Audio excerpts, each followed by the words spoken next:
Hello,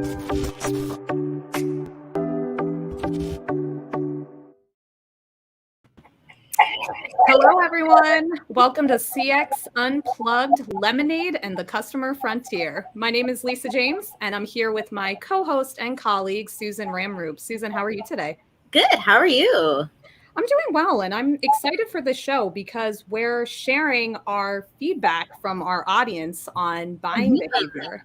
So to set the context, Susan and I had posed 4 poll questions around commerce and customer data privacy to our LinkedIn community. Many of you responded, you voted, you gave your feedback. So we're eager to share that on today's show. But first, Susan, the show is called Lemonade and the Customer Frontier. So I need to know, what are you drinking?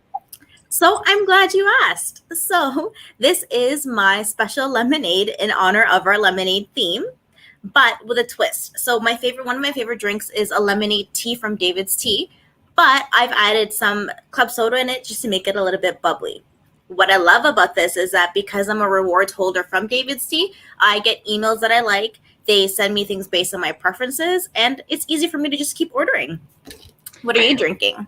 So you went with a store, a loyalty program. I did the more DIY route, right? Do it your own. I went to the store, I got the ingredients, but we're on the same path in terms of bubbly. Because I made this pink lemonade, and it's very easy if our audience wants to replicate. It's 50% pink lemonade. You can buy it directly from the store or use water and pink powder. And 50% apple cider or sparkling cider. And that's 100% delicious. I'm going to try that. Yeah. So it's pink. It's a good end of summer drink, which is why we know lemonade is a popular drink for the summer. So for our audience, grab a drink, relax, and we're going to kick off our polls. Susan, cheers. Cheers. All right, let's roll poll number 1. I think it's coming up. Perfect. Okay. So we asked our audience, when shopping online, what makes you abandon a purchase? So to set the context, many of you know shopping cart abandonment rate is a popular e-commerce KPI. Any item that enters the shopping cart but never makes it through the transaction is considered to be abandoned by the shopper. And abandoned carts are not that common in brick and mortar stores, but it's very common online. And I have to admit, I'm a number 1 offender for this. So our results, 50% of you said low or no product reviews. And this is actually on par with industry trends. About 95% of customers read reviews before making a purchase. And on average, over 70% of customers won't take any buying action until they've read reviews. And I know I'm a review person as well. If we look at this, in second place at 30% is limited images and videos. And I like to comment on this poll, Susan, which also added just lack of product information. If customers are not in store looking and being able to feel products or talking to sales associates, they still want to be able to get that full visual and info online. So it makes sense. I think that 30% of our audience really wanted the images and videos. Yeah. And just to add to that, especially now through the whole course of the pandemic, online shopping has gone up. So if those reviews are not there, those product images are not there, it's definitely harder to actually make a purchase. Absolutely. And I actually wanted to share some of the other comments we received in the response to this poll. So we had 4 people comment that more than reasonable delivery fees and delivery time was a reason to abandon cart. And I thought this was an excellent one. Amazon has kind of shaped our expectations for delivery. I saw feedback in the comments for this question that said, if I have to wait longer than 1 week, I will go elsewhere. So that puts a lot of pressure on companies to fulfill consumer demands and stay competitive. One other thing I'll add before we go to the next poll that makes me abandon carts. I know that mobile wallets or digital wallets at checkout are important to me. I'm not that comfortable having to continuously put my credit card info over and over again on multiple sites. So I like the option to pay with something that already has my credit card info stored. And I think this will actually go nicely into our second poll question, Susan, on customer data. So let's hit that second poll. Cool. So for that second poll, we wanted to take a look at more of the privacy angle and while people are making a purchase. So for the next question, we asked the audience, what really makes you trust a brand with your data? The choices were between it gives you control of your personal data, ads don't follow you around, and you have that option to actually send promo emails with the consent that you give. So if we look at this one, a majority of people stated that they trust a brand that gives them control over their personal data. I want to dig a bit deeper into this one. So there was actually a study done that said 70% of consumers say they prefer personalized ads, and 80% are actually more likely to do business with a company that offers those personalized interactions. But most people are not willing to actually give up their personal data. So as consumers, we all want that hyper-personalized experience. But if you think about it, how are we going to get this great customer experience that we're hoping to get if we don't actually provide other brands with the data that they need? And this is where that gap is. So I wanted to also look at this from two different points. If we look at this from the two angles, from the consumer side, customers just don't trust where their data is being stored and how their data is being used.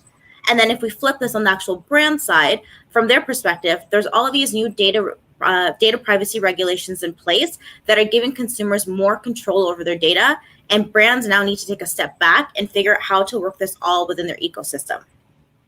So I want to dig into some of the comments that we received here. So I know one of the comments was that they're more likely to trust the brand with their data if they have control over what they're actually receiving. So that being said, there are many ways that brands can actually help with this. So for example, one of the things that I look for when I'm making a purchase is if there's a self-service portal that will allow me to modify my account, modify any of my preferences, and also how transparent a brand is. If I'm having to scroll through multiple pages in order to actually fulfill my purchase, I'm likely going to exit that screen. And this will now lead into our next poll question. All right. Thanks, Susan.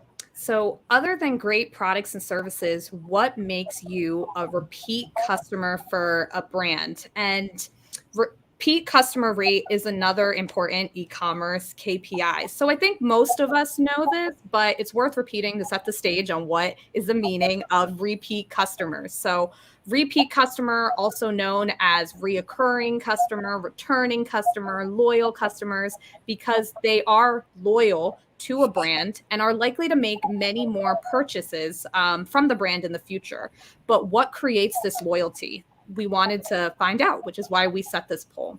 So 62% said exceptional customer service, with fast delivery at second place with 24%. And this is also on track with what industry analysts say as well. So there's one quote that says successful customer service provides nothing but benefits: higher sales, higher client retention, higher level of loyalty and trust, better recognition and brand awareness, and fewer returns or complaints. But on the flip side, poor customer service comes at big costs. And I'll read a big stat for you, Susan. After more than one bad experience, around 80% of consumers say they would rather do business with a competitor. And that was a big number, but these results actually didn't surprise me. I think that customer service, having that, it goes hand in hand with e-commerce and brands that are in e-commerce. We also had some good comments for this post. Someone mentioned I would add advertising and outreach. Hit me at the right time with a solid ad and I'll make an impulse and renew my devotion. And I would agree with that, especially when I'm targeted on social. We saw a rise on purchasing on social by 25% in 2020. And it's on trend to increase another 13% by the end of this year. So I agree with that comment. When you hit people at the right time with the right messaging, reminding them of your brand, that can be a great avenue to create repeat customers. There was also a couple comments around social stances of brands, and we see this on the rise. We had someone mention, if a brand supports views that don't align with my own, I will avoid buying from them at all costs. And this person's not alone. A global study reveals that customers are 4 to 6 times more likely to purchase, protect, and champion purpose-driven companies or brands that align with their values. So great feedback on that one. Let's hit the next and last poll, Susan. Yeah. So this actually works well with our last poll. So the last question we asked the audience was, when making a purchase online, what prevents you from registering for an account? So the options were, registration form is too long, I just don't trust brands with my personal information, and it's hard to remember yet another password. In this case, a majority of people said that they don't register for an account because the registration form is simply just too long. So going back to your point, Lisa, everything is now all about that experience. Gone are the days where sales are just about the transactions. Now it's brands really have to sell that experience. And as you mentioned, the minute that a customer has one bad experience, they're gone. And it's because we have so many options out there with everything being online, it's so simple for them just to go to a competitor. I know for me, again, during the pandemic, I literally lived on Amazon. I bought something every day, partially because it was so easy just to add to my cart, click add, and then it was done. I actually want to look at some of the comments here for this one as well. We had a lot of interesting ones. So one was, I only register when I know I'm going to be a repeat customer if they give me the options to immediately select that I only want emails about orders, not marketing emails.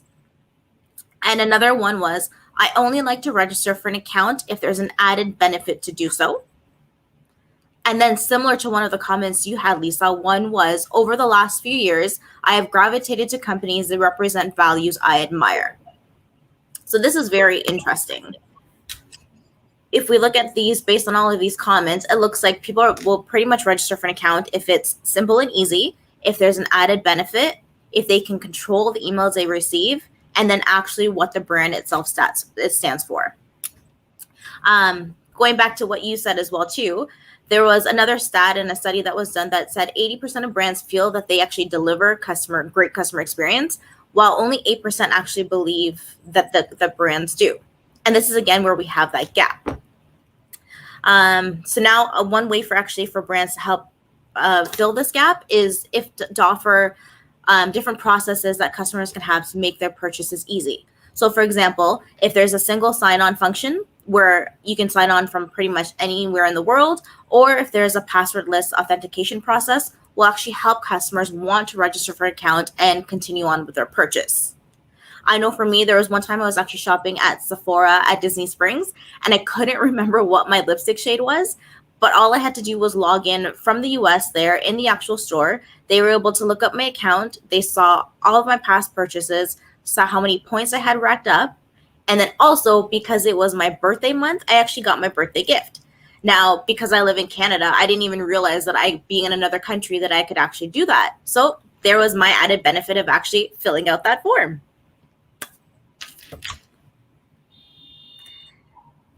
Excellent. And I think that was our last poll question of the day. So to our audience, everyone who came, responded, gave their feedbacks, we got a lot of insights on customer feedback. And if you're interested in learning more about trends and buying behavior around e-commerce and customer data privacy, we're going to drop some links for you to check out in the chat. And always, if you're interested in giving feedback or being a guest in one of our future shows, we encourage you to reach out to us, email us at cxunplugged@sap.com. You should see it on your screen. That's cxunplugged@sap.com. And whatever channel you're watching us from right now, LinkedIn, Twitter, YouTube, like, subscribe, follow, and you'll get the latest updates. And our next show is in 2 weeks. So we hope that we see you there. Thank you, everyone. And thank you, Susan. Everyone. Thanks, Lisa. Bye.